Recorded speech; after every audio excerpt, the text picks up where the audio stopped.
subok sila ng ibang formula like Hilda, like ano pa ba, Johed. Pero yun Kaso yung tinatanggal. nakaban. So, mapapansin mo ngayon dito ngayon, for Bren Esports, it's clearly that they are Alam targeting hits hero. Alam Kumbaga, nila. Oo. nilalagay nila si Hit into a position na parang set type of heroes or rather yung katulad nga nung Basha. Kasi pwede nilang parang hayaan lang eh. Oo. Kasi Kumbaga, pagka ganitong hero ni Hit, siya yung nagsiset ng tempo, Oo. nagiging aggressive siya. kumbaga naaral ng Bren na si Mr. Fundamental, kapag itong mga tempo heroes yung nakukuha niya, mas maganda yung win rate Yes. nila. Kesa doon sa mga backshot type Mhm. na mga heroes na medyo stay in, stay out lang. Ganun. Totoo yan. So now, what's gonna be it for Omega? Let's see. Well, I think they did first pick Ling kanina, but it's gonna be the Barats. Na naman. Na-open na naman. Hindi ba inakala ng Omega na pwedeng i-first pick to ng Bren Esports? I think- Binigay ba nila to para kunin to as first two picks? Probably. I think they were banking na na Bren Esports would do the same thing na i-prioritize kagad ang isang hero ni Carl. Kasi nga, Oo. parang nasa permanent ba ng Omega yung Lancelot eh. So there's parang, sabihin na natin Carl are doing well with a lot of heroes, pero mas kita mo pag ang hero ni Carl is Lance and Ling. So they thought na baka ulitin yun ng Bren, pero hindi. Barats. Kita Barats naman natin ulit. dito, all 3 games, Barats are really working. Nakuha pa rin naman nila dito yung Ling. Oh And Kufra. my God, this is Now, the same lineup, Rob Luna. totoo. Now, Omega would want to ban Fuse heroes dito on their next 2 picks. I think they need to pick a support right now and then ban 2 Fuse heroes. Totoo yan. Parang, Ang iniisip ko nga will Counter they pick, want oo. to do the same thing na ginawa nila? Or actually, that was Omega, right? Yung Yeah. dalawa. Yung Selena and yung kanilang Farsa. oo. Oo. I think ang pwede nilang kunin dito ngayon ay Farsa. And then mag-ban sila ng mga few heroes, Kadita or Valir. Ang Maybe. problema kasi pag ganun ang ginawa nila, mawawalan ng hero si Haji. Pero Yuzhong makes sense. That's a courtesy hero. Pero this isn't a clear answer. Pero medyo di naman sketchy. Yuzhong would definitely fit into this lineup. Oo. Pero ang mahirap kasi Tingin ko Valir ulit. pagka nawalan sila dito ng was thinking kung ano ba ang pwede maging tank dito ni Hit that would definitely work for the side of Omega. Walang Kufra. Wala nang Kufra, wala na yung dalawang Hilda and as well with Johed. Yung Ay- Atlas ay hindi ako sigurado sa Oo, ngayon. we've seen it on Oo. execution kanina that it Nalalugi didn't yung work. Exe. Oo. So if they're gonna go once again for the Basha, baka maulit lang din yung nangyari during game number 3. Oo. Pero this time, mas pabor ako sa side lanes ng Omega Mhm. na mataas ang capability mag-stay talaga. Yes, they could stay. But Hindi rin sila yung parang Hindi rin yung Action Jackson eh. Oo, like yung Hindi yun pwedeng yung Action mag-pick off Jackson eh. Oo. Kumbaga, stay sala, literal. Oo. Pero it's all about din kasi sa Selena ulit ng Omega. Kailangan. Yung Omega, rather yung Selena kasi talaga yung kailangan makapag-set ng tempo. Correct. Oo. It's not only hitting your arrows. You could be able to bring something na pwede kang maglagay, yung traps mo pa lang para maging confident yung mga side lanes mo na hindi sila basta-basta magagank. That was one thing eh. Oo. Pero what's gonna be the tank for Hit na pa-partner dito sa Selena ni Hayes? Basha didn't work well for them. Ano What's pa bang gonna be iba? Wala akong maisip, Rob Luna eh. Johed, Hilda. Unless Kung hindi na pwede ayaw yung nilang na Baksha. mag-tank. Oo. Like, kumuha sila ng... Khalid. well, wala Khalid is rin out. Khalid na ba? No. Oo It's nga. Natalia. Natalia, hit. Oo, Natalia actually, hit. Oo, ilan lang yung mga teams na gumagawa nun. Bren Esports is one, the Oo. Selena and the Natalia. Oh, here you But go. still, it's gonna be the Basha. Here we go again. Here we go again. Ipo-prove ba sa atin ni Heat na nagkakamali tayo dito, Rob Luna? It will. It might. Pwede. Oo. Gusto natin yon. Pero ito it's gonna be one hard again. Ang daming open dito for the support. Will they get the Kadita? Ito na yon. So parang namili na lang yung Omega kung ano yung pwede maging hero ng Kung apoy Bren. o tubig. Oo, kung apoy o tubig. Hindi Oh, sila no. nanalo sa apoy kanina. Then gamitin nga. Yun doon naman tayo sa tubig. Is this a side lane Kadita for Flaptizi? Yes. It's gonna be a side lane. So, Definitely. hindi kay Few. This gonna be a side lane Lunox. Okay. Side lane Lunox, Side lane Laptizi. Lunox and yung si Kadita Few. support. Oh. Few Kadita support. Parang mas Lunox side lane ang nakikita ko. Rob, ikaw ba? Oh, Sa yeah, tingin mo? Lunox side lane definitely. Yun nga lang tinitignan ko, hindi pa sila kasi nagpapalit. Pero Lunox makes sense more on the side lane, but baka may iba dito na ipakita sa atin ang Bren Esports. Now, Omega here, still thinking what gonna be the hero for Haji. Haji? Roger is still YSS? available. YSS as well, but Okay. it's gonna be the YSS. Alright. Best option. This is a more aggressive approach compared to the Roger. Hindi siya ganun kasing tanky, pero still, yun nga, tama ka doon. That's gonna be a side lane. Rebo has been using it on the side lane. Dati pa naman. Lunox, Rebo, Few Kadita. So, tubig na lang ang pinili nga dito ng Omega. Another exciting and unorthodox lineup na nakita natin sa MPL. Lunox, Kadita, two-mage setup. Sabi ng Bren, akala nyo naman talaga, Omega, kayo lang ang nagto-two-mage setup. I like it. I like this one. I like this one. Pero still, if the Barats prove to us na panalo pa rin sila dito, I guess the Barats is the game changer dito on this series. Meron akong ano ba to, nafe-feel na yung Lunox, yung naging adjustment ng Bren kasi nakita nila yung Baksha at yung Yuzong. Yes, probably. Pero I guess the Lunox would go against the Esmeralda. Kasi, Esme din eh, no? oo. Kasi kung kahit sabag-sabay mag-level 4 yan, Lunox will definitely outscale sa early game ang isang Esmeralda. Tama ka, Rob Luna. And of course, yung kakasabi mo lang, yung Barats na naman. Is it all about the Barats? Para dito, sa Bren Esports, effective yung hero na yan sa last 2 games na nakita natin. Ngayon, parehas na naman ba ang storya?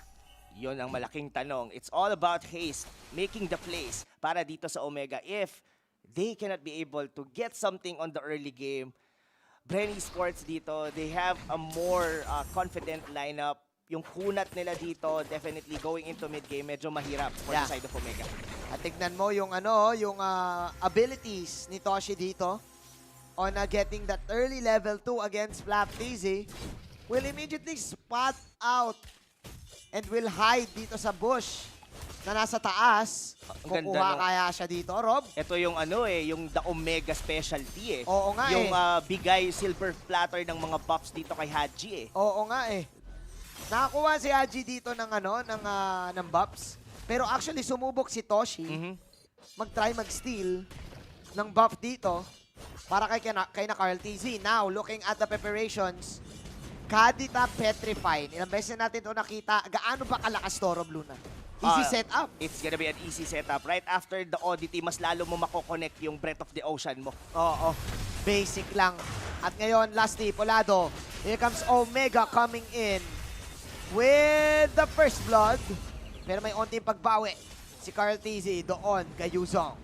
But they need this. They need this one. Ganito kailangan talaga ang gawin ng Omega dito. Kailangan sila ang mag-set ng tempo for the side of Bren Esports or else mas mahihirapan sila going into the mid game. Ang ganda na naman ng pana. Ay, nako. Sabi mo kasi kanina, Rob, kailangan ni Hayes gumalaw eh. Oo. Sabi ni Hayes, eto na, Boss Rob ha. Pero syempre, gumalaw din dito si Carl TZ. Wow. The expert, missile expert won't connect. Flicker in. Plus the so-called teamwork. Procking and getting Hayes. Laptizi now falling low. Sabay sticker pa nga. Oh. Well, I was surprised na nabuhay pa nga doon si Hayes going too deep onto the jungle dito ng Bren Esports. But look at Losty dito. Ito yung difference in between the two tanks. But the arrow will connect once again. Napakaganda pana para kay Hayes dito and unti-unti, no? This is quite a different Selena that we've been seeing compared to what we've seen on game number 1. I think it's much better kasi at least you have a Yishun Shin na from afar, pwede mag-flood-floods. At pwede rin Mountain Shocker to provide damage. Oo. So I guess mas nagiging dominant dito yung galaw ng Omega on the early game. They could potentially take this first turtle dito against Bren Esports. Pwedeng-pwede yan. as Omega is just giving space to Toshi and kay GZ. Turtle is the next target of the game. Magkakaroon ba tayo ng big team fight dyan, Rob Luna? Posible, posible. That turtle might actually set something in on both teams. Ngayon nakikita na natin the Barats is actually leaving its lane and doing what it intended to be. Yung sumabay Nagiging sa support team fight. na, no? Oo. Ito yung maganda sa kanya, tapos si Ribo na yung magpa-farm. That's a, ano Nagiging no? pseudo core. Oo. Yung ganun yung switch, ang ganda no? Yeah, oo, interesting. At yeah, walang nangyaring laban sa Turtle, pero joke lang, ito na pala yun, dinilaan at kinagat. Nilagay sa pader, pero tignan natin kung may mangyaring laban dito dahil Black Dragon form atakin ngayon si Flap TZ habang si PY Polado na ngayon. Binasa lahat ng mga damo. Sabi dito ni View at si Flap TZ, hinuli na rin ang traps dito. Carl Daisy naman lumilipad-lipad lang sa bandang gilid habang si Had GZ ay nagpa-farm sa bandang gitna. Isa lang ang nawala, si Ribo lang. Si Ribo lang, but I guess Bren would take it. Still, I was actually looking forward kung paano yung magiging pasok doon sa may backlanes doon ng Bren Esports as they were very deep in their position. Pero ang maganda dito for Omega, to be honest, is that nakakapag-farm si Haji. Si Haji, the Oo. KDA machine, ay nandito na at nakikita natin. At hindi maganda rin yung setup ni View that time. Totoo. On the rough waves. To the point na buo na ni Toshi yung kanyang enchanted talisman. What is now happening to Bren Esports? No? Napilitan din kasi mag-rough waves doon si Fiu kasi Okay. binantayan na siya kagad ni Toshi. Yep. So, again, look like Omega be the one to setting the tempo. Mukhang hindi nga yata malabo yung hinahanap mo na nabalikan. Parang tuto eh. Mukhang tuto nga Kasi talaga. hindi talaga ba, knowing Omega, pag laging may download yan pag talo ng unang game eh. Exactly, exactly. Ito yung same formula nila kanina. Pero hindi pa natin nakikita Oo. dito yung full team fight potential ng Bren Esports. But Ayan Ribo, na nga. on the other hand, Ayan na nga. dying twice here on the Lunox. At sinasabi na dito ni Kuya Hit na Kuya Rob Luna, Kuya Manjit, minamaliit nyo naman yung backshock ko eh. Hindi rin Hindi no? naman eh. Oo. Oo eh. Saka hindi rin masyadong na-maximize dito yung I guess, the Ludox. Kasi Oo. parang it's very rare that we've seen him parang napakadalang, parang nakastay lang talaga siya doon sa baba, just using the Starlight Pulse, nakikipagsabayan siya doon sa Yuzhong. Oo. And still, Yuzhong is getting items, and as well with Toshi on the top lane. Parehas, halos mga walang kill. This is a very low team kill game. This is just Oo. 2 and 4. Pero yung rotation nila dito sa mapa, Omega. Lamang eh. Oo. Sila ang nagdidikta ng tempo and nag-step up talaga si Hayes dito on the arrows. Tinamaan ngayon si Pew. Sabi ni Hayes, ako din. Hindi lang ikaw ang pang-championship na si Leyna. Yes. Wala lang yung hero na yan nung nag-champion ako. Sabi ni Hayes. Ano din no? Talagang ramdam mo whenever Selena is getting good games, talagang kumbaga nararamdaman ng buong Oo. team nyo Yeah. Kasi not only that, YSS dito for Haji, yes, he's not getting any kills, pero yung continuous mountain shocker niya is giving. Yan, katulad niyan, wala naman sila mapapatay, just use it every after nung kanyang pagka-cooldown just to see, just to have the vision on the map. At hindi nakakagalaw ang Bren doon. Kasi kitang-kita sila lagi. At ngayon yung Barats, nahihirapan na din, hindi siya ganun kakunat. Oo, this is not the usual Barat that we've seen on the previous 3 games. Oo. So ngayon, nasa kamay ba ni Carl TZ ang bola? Kung ikaw ang Bren, wala pa siyang kills. At kumukuha siya dito ngayon ng mga side lane pushes. That, if and only if, he could be able to get into Haji on the backlanes. Probably, after the traceless, pwede niya mapasok sa may bandang likod. Pero it's still gonna be tricky for the side dito ng Bren Esports. Now, they are like, this is already almost 4,000 lead for Omega. Hindi ganun kadali, Rob Luna, no? Tignan natin. Ribo, iniikutan siya ni Heat ngayon. Mountain Shocker coming in. Makakalasit si Carl TZ dito ng purple. May stun nagmumula kay Toshi on the ultimate.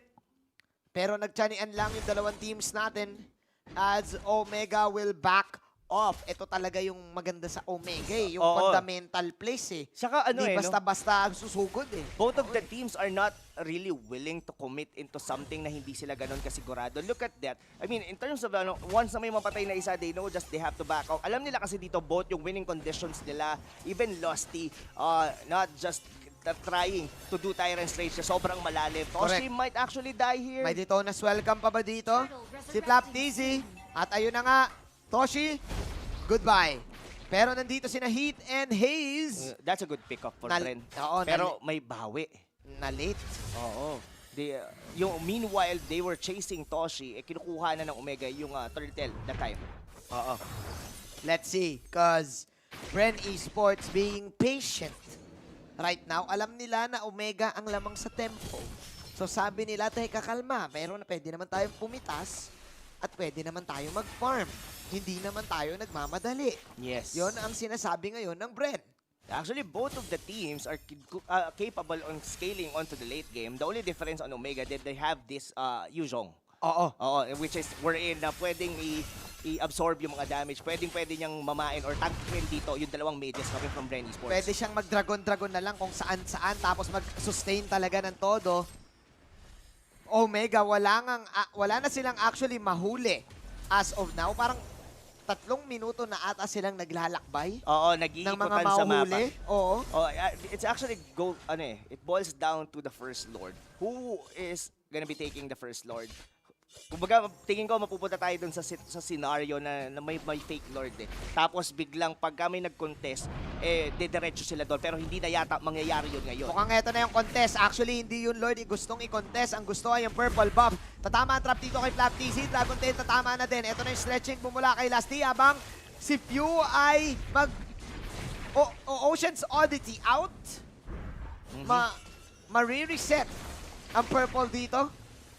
Habang pulado si Pew, nagkakasya ng dalawang team sa Arrow, will be dodged out. Naku po, ang ganda ng setup mula sa side ng Bren Esports. Yun na pala ang kailangan. Eto na nga, 5 sa side ng Bren Esports ang buhay pa. Habang si Heat, nasa na yung counter go? Kinagat na naman ni Flap TZ. Killing spree. Habang yung stretching ni Lasty ay hindi na magaganap. Wow. Bren Esports with a surprise victory, tanggal ang 4. Tanggal. It's a good opportunity for them to be able to strike back. Nakita na nila na pinang-engage doon yung Black Dragon. Now, Losty finding a good way paano makapasok dito on the side ng Omega, going doon sa may mid lane.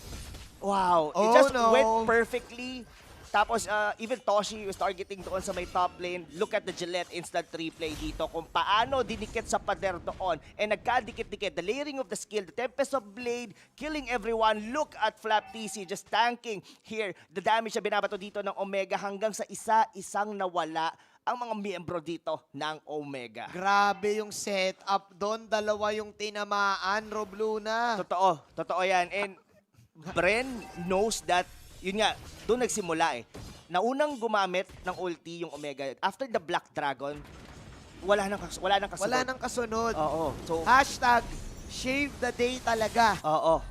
Nagmula dito sa Bren at dahil doon, bumaliktad ka agad yung table. Bumalik. Well, still on the gold, I think Omega. Pantay pa rin naman dito yung dalawang team pero mas naging confident ngayon ang Bren in terms of the map control. They are getting all the inner turrets dito ngayon ng Omega. They are perfectly positioning themselves dito sa may Lord Pit. Ay, nakyo, you don't want to give Bren any loopholes. Lalo na't kapag lamang na lamang kayo kasi kayang-kaya nilang baliktarin yung laban kapag nagkamali kayo ng isang beses. At ngayon, halos yung map control ay nasa kanila, Rob Luna. Totoo. Yung mga pana, I think, ngayon ni Haze ay hindi na magiging effective kasi etong si Flap TZ, humaharap na lang. Oo, kaya niya nang kunin. I mean, pwede niya nang kunin eh. Para akin na yung Abyssal Arrow mo para wag lang tamaan dito yung mga mages ko, yung si Carl TZ. Look at that. Kumbaga siya rin ang pinaka nagiging taga-face check eh. Oo nga Dito ng Bren eh. Para siyang malaking digi. Ganun na yung nangyayari. Oo. Oo. Si Flap TZ. So I guess Omega needs to be very careful on using their ultis. Kailangan talaga. Speaking of ulti, nag-ulti na dito si Kurt. Si Heat, nag-ulti na rin. Nag-ulti na rin si Carl TZ. Ang dami ng mga ulti na lumabas. Pati Mountain Chakra, nag-ulti na rin si Toshi. Tumama lang sa kawalan. Si Flap TZ, si View at si Lasty na lang hindi nag-ulti. Ang galing. Ang Oo. galing ng ginawa doon. Bren Esports, kumbaga ngayon ang ginagawa ng Bren, pag may dragon, back. Kahit anong mangyari, back tayo. Pag nakita nila yung dragon na may tatong sisiw ni Kurt TZ, out agad. Out na agad. Oo. No questions asked. Labas. Alis. Huwag nating i-engage. Maambali. At naku, wala na yung dragon. Ngayon na ata mag-i-engage. Tama ka, Robluna. Kitang-kita lang natin nung Oo. nawala yung dragon. Sila na. Tara, try natin sugudin. Yun na yung go signal eh. Yun yung go signal. Or baka itong pana, pero I doubt Brilliance will be there. Nasa likod dito, si Toshi. Ang mahirap pa kasi dito, si Ribo, nagsiscale din. So, hindi mo rin basta-basta, naku po, hindi mo basta-basta matatawaran yung araw magbi-miss dito. Binibait lang pala.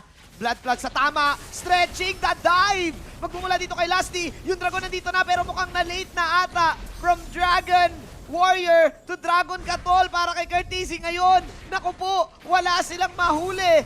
Nag-collapse bigla yung Omega dito. Bren Esports taking heat. And this is the perfect opportunity para makakreate sila ng space para makuha itong Lord na to. Definitely. They could take this Lord or they could still fight here. Omega since wala pa rin naman Black Dragon dito si Curtis. Cooldown pa. Ay, hindi. Meron na. May back dragon na ulit. Pero ang tanong, gagamitin ba nila dito? They don't have a tank for the next 5 seconds at mukhang Carl TC confident going into the backlane dito ng Omega. Actually, nawala na nga ata. Toshi na paggamit na din ng kanyang Falling Star Moon. Oh no! This is bad news para sa Omega dahil gusto ng Bren itong laban na kanilang magagawa. Nako, mega kill pa nga si Flap TZ habang sina Carl TZ ay GG easy ang pagtusok sa kanilang mga kalaban. Ubos ang tatlong hero sa side ng Omega. Omega is slowly crumbling dito, going into the mid game or rather into the late game. Mas confident ngayon dito ang Bren. Now they know when and how to fight. Honestly, lagi nating ini-emphasize dito yung Black Dragon form. Pero Toshi dito still looking forward. Is he gonna get the steal? The Falling Star Moon. But alam ni Carl TC. Spider Sense mula sa Child Prodigy. Huli ka ngayon, Toshi Boy. It was a trap. Nahuli ka all along, nahuli siya sa aking trap card. Toshi Boy. Yun yung naliigan si Toshi doon, man. Oh my glove. I'm not really sure Yun, kung nakita siya doon ni Carl TC going in, but wow, that was anticipated. Anticipated na yun. And hinold din nila eh. Hinold din nila, they know when, kung kailan pa ako kunin yung Lord. And this is that was gonna be the perfect opportunity. Ito yung pinakamatagal nating naging laro. And this comeback, sobrang disiplina ng Bren dito. Ang hirap din kasi lamang na lamang ang Omega kanina. Pero isang clash lang ang nawala nung na-set up Robluna. At ayun, parang nag-snap bigla si Thanos. Oo. Nawala. Nawala lahat ng kalamangan ng Omega. Totoo yan. Pero ito this is gonna be hard defense coming from Omega. They have to burn something here or else mawawalan sila ng base turret. But Naniniwala na ako sa sinasabi mo, Robluna, na itong Barats talaga kailangan mawala sa lineup ng dalawang teams na to. Kailangan mabago. Kailangan yung dynamic din kasi nung drafting nag-i-evolve doon sa Barats. Totoo. At yung Barats ngayon ni Flap TZ ay nandito na galit. Stomping the tower. Carl TZ naghihintay ngayon. Si Toshi na naman ang kanyang uhulihin. The tower will now fall down. Pupunta ngayon sila dito sa bandang taas. Sino ang unang mapipitas? Nagkaka-tiyanian lang ang dalawang teams. Pero Bren Esports, makuha na nila ang misyon. Oo. Bison. Pero look at this. GC is really having a hard time dito na makahanap ng mapapatay niya dito. Sobrang dami. In terms of mobility din kasi, yung mages dito ng Bren Esports, ang hirap hulihin. Ang hirap The talaga. Kadita just get oddity out. May brilliance dito coming from the Lunox. Look at that Flap TC. At saka may damage yung Kadita, may damage yung Lunox eh. Ayan oh. Yung Chaos Bolts, bukod sa ang hirap hulihin, pag hindi mo nahuli, pwedeng ikaw pa yung mapatumba. Totoo. And medyo nagiging defensive na rin kasi si Haji going nung mid-game eh. Kasi wala siyang after the traceless, wala na eh. Oo, Diba? tapos na eh. So ang pinaka nagiging initiation nila definitely was yung paggitna ni Hit and definitely yung Black Dragon ni Curtis. Correct. Doon lang nagiging matapang dito ang Omega. Right after that, wala na. Oo. Well, ano eh, no? Parang nabasa ng Bren eh, na okay, walang dragon, di na matapang yan. Gera na tayo ngayon. At nagiging careful na lang ang Bren sa pagpasok. Look at this. The setups, ladies and gentlemen. Every single time na susubok ang Omega pumasok, wala silang napapala. Tinatangki lang lahat ni Flap TZ. The super rookie na pumasok ngayon dito sa MPL, doing wonders for Bren Esports. Wala silang magawa doon sa Barat. Wala talaga. Binabasag yung Torres sa harap nila. At grabe, yung Barat kasi laki niya na yung Dragon dito. Nako po, View, tatakbo na din. Toshi with a slam dunk. Tignan natin, Hayes, siya namumula ngayon. Tinusok na naman. Unstoppable para kay Carl TZ. And it looks like this is the end of the line for the side of Omega. Bren Esports. This is going to be one win away match point para sa Bren. Ilista mo na nga ba, sabi ni Doc Ribo, dahil na isusulat na 3-1 ang score. Bren Esports, one win away para sa championship. Wow, that was a very stellar performance coming from Bren Esports. They were actually down for the first half nung laro na yon, and suddenly, nabawi nila lahat nung mga naging lead coming from the arrows dito ng Selena ni Hayes. It didn't matter. Doesn't right matter. after doon, sa pag-invade ng purple buff ng Bren, Oo. wala na. It went all down for the side Parang- of Omega. Grabe, Rob, lahat ng sinabi mo nangyari eh. Parang, yung pana, yun talaga dapat. Yes. Okay, gawin nyo ng tama yung pana. Pag nawala yun, natalo kayo ng team fight, magsiscale itong Barats, magsiscale itong lahat ng heroes ng Bren to the point na wala na kayong mapipitas. Yes. At ganun na ganun. Yung Dragon, pag wala yung Dragon, susugod yung Bren. Pag nandiyan yung Dragon, magbabak yung Bren. Oo. Kita-kita yun eh. Even on the mid-game, nung sumugod, right after nung doon sa pag-invade ng purple buff, may isa pang team fight doon na nag-dragon si ano. Kitang-kita mo all of the members dito ng Bren. Back sila. Definitely. No question sa walang lilingon. Back Wala. tayo. Pagtanggal ng dragon, sugod sila ulit. Kung Wow. ikaw ang nasa posisyon ng Omega, kailangan mo ng 3 sunod-sunod na panalo. Ano ang nasa mindset ngayon ng team na to? Most of the players, pagka tinatanong sila sa ganyan, they just don't think on the last game. On the game 7. They just think one game at a time. Kasi Napakaganda. it's Oo. pointless na isipin mo na abot ba tayo ng game 7, kumbaga, they need 3 wins eh. But sa ngayon, they only need 1. Napakagandang punto. Kailangan ng hard reset ng Omega dito. At kami rin, magre-reset muna dahil ipapasa muna natin sa kaibigan natin na si Wolf.